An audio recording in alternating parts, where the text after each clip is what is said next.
Start. The Supreme Court observed that when the plaintiff could not seek the required relief in the first suit, Order 11 Rule 2 CPC would not bar him from seeking such relief made available to him by happening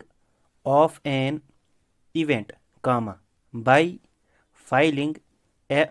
subsequent suit, para, when it is not possible for the plaintiff to obtain a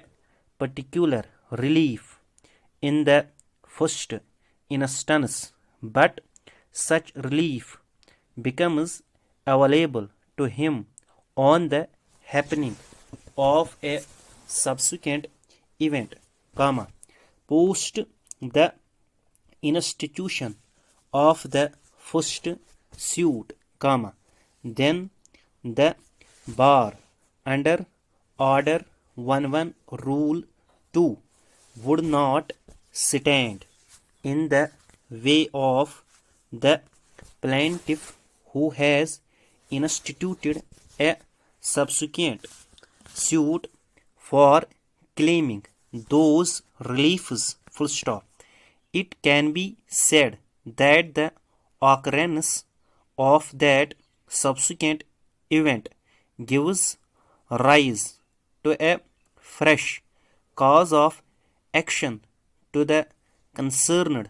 plaintiff for claiming certain reliefs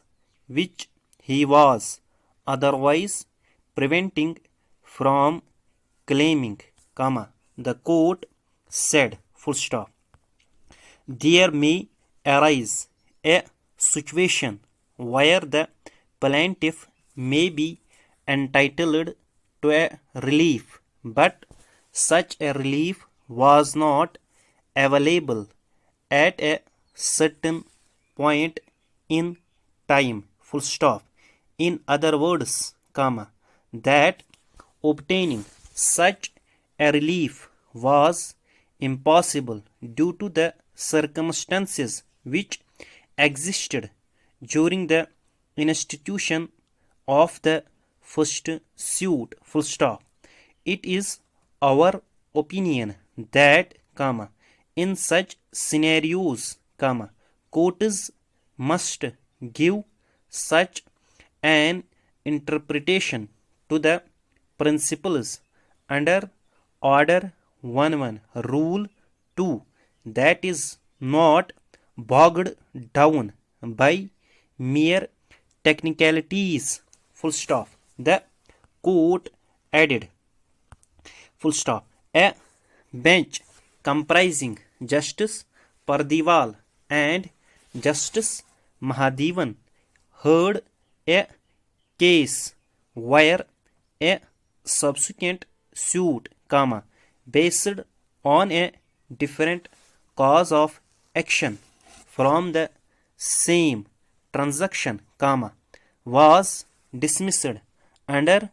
Order 11 Rule 2 CPC for not including the whole claim in the first suit, Respondent number 1 had agreed to sell with respondent number 2 regarding the suit property, When respondent number 2 sold the same property to the appellant, respondent number 1 filed the first suit seeking a permanent injunction against alienation,